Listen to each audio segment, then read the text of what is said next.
আমার আগে গুরুত্বপূর্ণ বক্তব্য রেখেছেন বর্তমানে বাংলাদেশের রাজনীতির এক চলন্ত ইতিহাস, মুক্তিযুদ্ধের এক জীবন্ত ইতিহাস, ন্যায়ের পক্ষে সোচ্চার এক আপসহীন রাজনৈতিক নেতা, যিনি কোনো লোভে পড়ে কখনো কোনো অন্যায়ের সাথে আপোষ করেননি।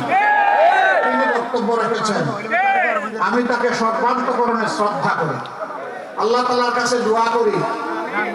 তাদের কল্পনার যে বাংলাদেশটার জন্য তারা যুদ্ধ করার আগে বলেছিলেন ওই রিভল্ট, পাকিস্তান বাহিনীকে লাল চোখ দেখিয়ে যারা বলেছিলেন আমরা তোমাদের বিরুদ্ধে বিদ্রোহ করলাম, তিনি যেন তার জীবদ্দশায় তাদের আকাঙ্ক্ষা সেই বাংলাদেশটা যেতে যেতে পারে।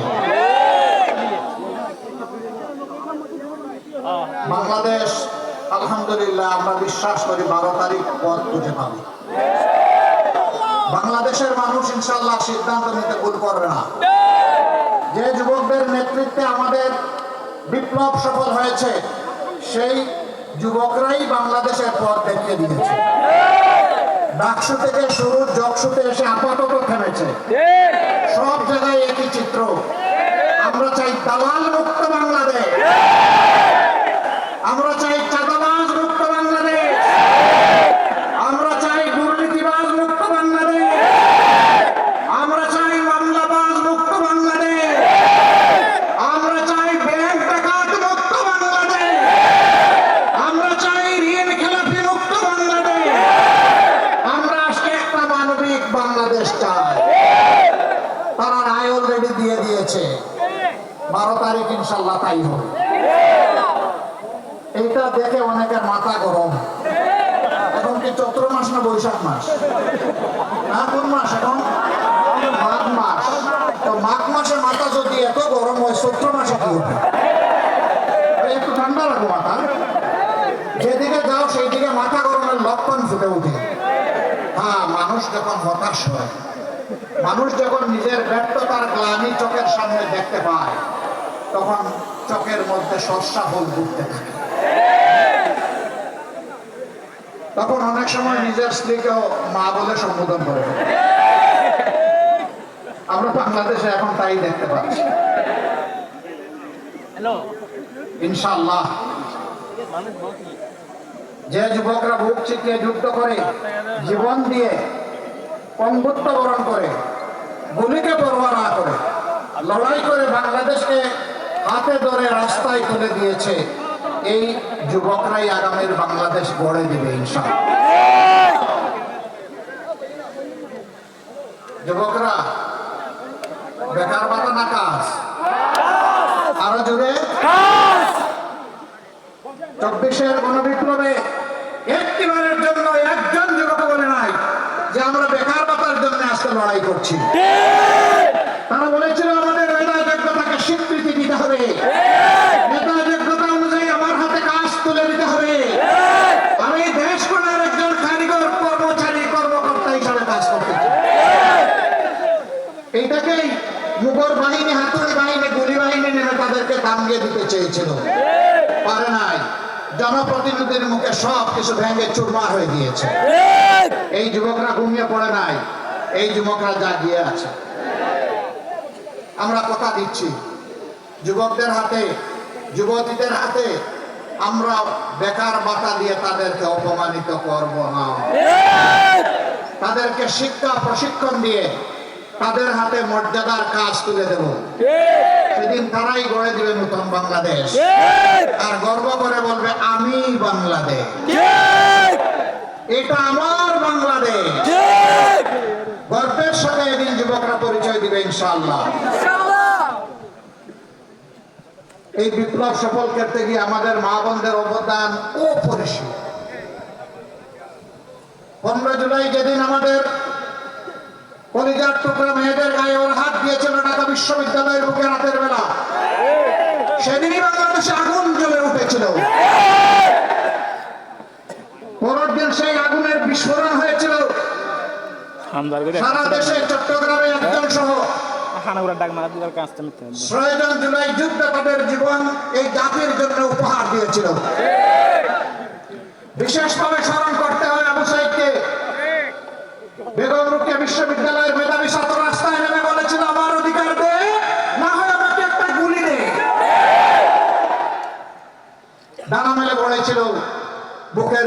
তুমুল ঝড়, বুক পেতেছি গুলি কর। বুক পেতেছিল, পিঠ দেখায় না। বীরেরা কখনো পালায় না। বীরেরা হয় বিজয়ী হয়, না হয় গুলি খেয়ে শাহাদাত বরণ করে। আবু সাঈদ এবং তার সঙ্গীরা আমাদেরকে যাওয়ার সময় বলে গেছে, ও জাতি, তোমাদের জন্য আল্লাহর দেওয়া সবচেয়ে মূল্যবান সম্পদ জীবন দিয়ে গেলাম। আমাদের লাশ তোমাদের কাঁধে, আমাদের রক্ত তোমাদের হাতে।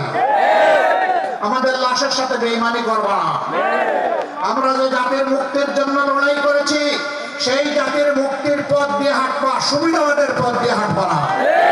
রাজনীতির নোংরা রাস্তা দিয়ে আর হাঁটা যাবে না। রাজনীতির পরিষ্কার সদর রাস্তা দিয়ে, হাইওয়ে মোটর বই দিয়ে হাঁটতে হবে। এই নির্দেশনা তারা আমাদেরকে দিয়ে গেছে। আমরা জুলাই শহীদ এবং যোদ্ধাদেরকে কথা দিচ্ছি, ইনশাআল্লাহ আমরা তোমাদের সাথে বেঈমানি করব না। আমরা আমাদের জীবনের বিনিময়ে হলেও তোমাদের জীবনের মতো জীবন দেব, কিন্তু জুলাই কাউকে আমরা দেব না। বলছিলাম মায়েদের কথা।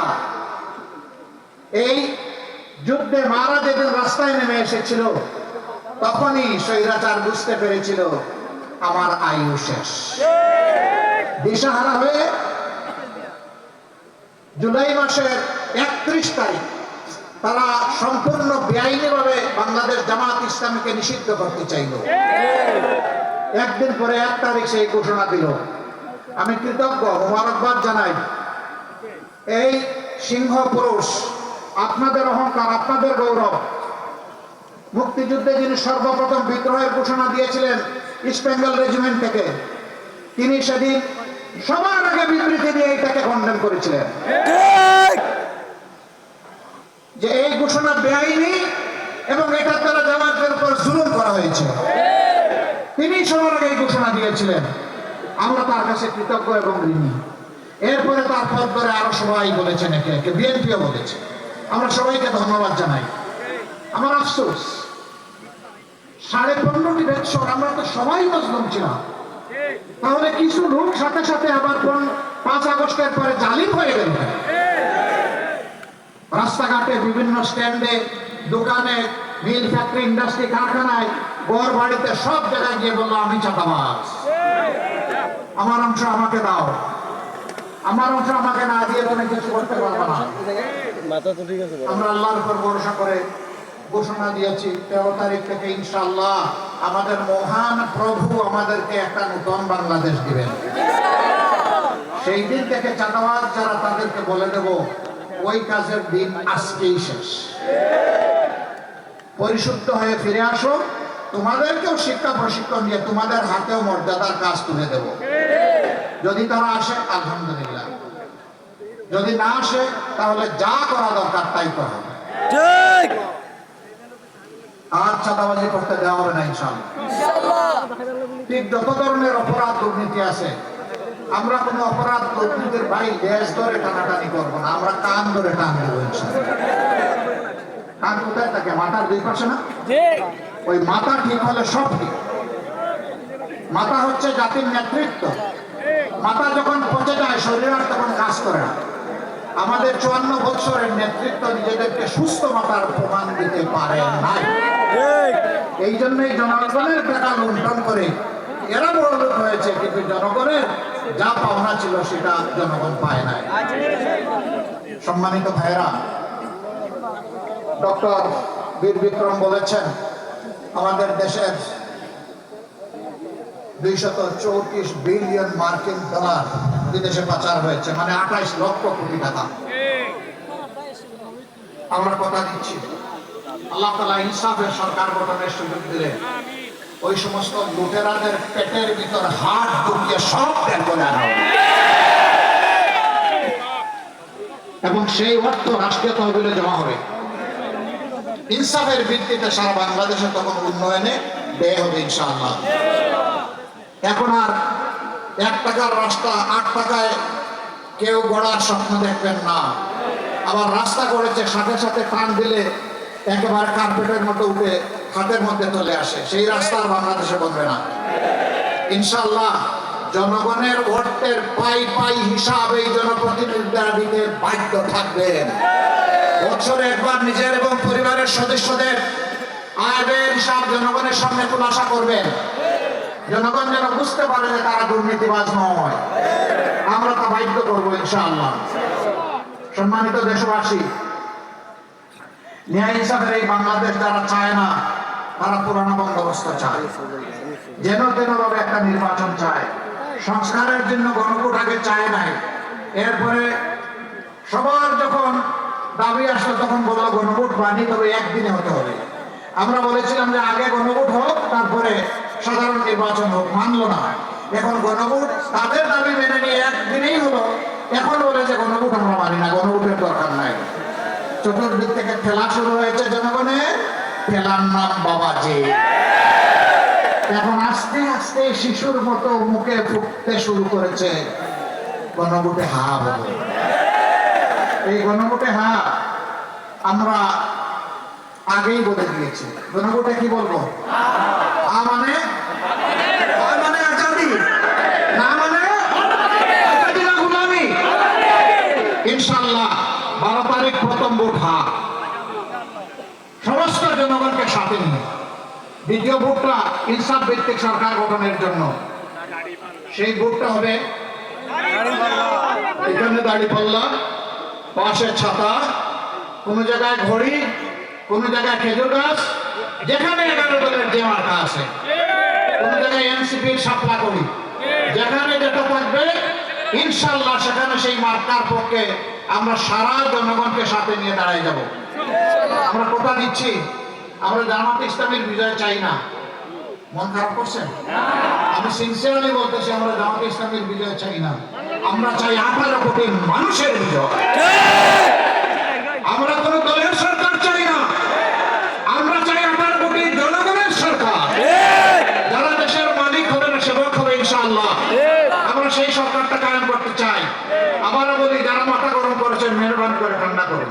ওই মাথা গরমে আমাদের কিছুই আসা যায় না। আপনাদের ওই সমস্ত পচা কথা শোনার আমাদের কোনো সময় নেই। আমরা জনগণকে নিয়ে এখন ব্যস্ত। আগামীর নয়া বাংলাদেশ গঠন করার জন্য আমরা এখন পাগল পাড়া, পিছনের দিকে তাকানোর কোনো সময় নেই। আমাদের শুধু সামনে চলা। এখন থেকে 12 তারিখ পর্যন্ত কঠিন পাহারা ইনশাআল্লাহ। জনগণের রায় নিশ্চিত করা, রায়ের হিসাব 12 তারিখ বুঝে নেওয়া, ঘরে ফিরে 2 রাকাত নামাজ 4টা সেজদা আদায় করে আল্লাহ শুকরিয়া আদায় করা ইনশাআল্লাহ তাআলা আজিম। এবার আমি প্রতীকগুলো 11 দলের পক্ষ থেকে আমাদের প্রতিনিধিদের হাতে, এখানে কয়েকজন প্রতিনিধি আছেন, শুধু একজন, 4জন।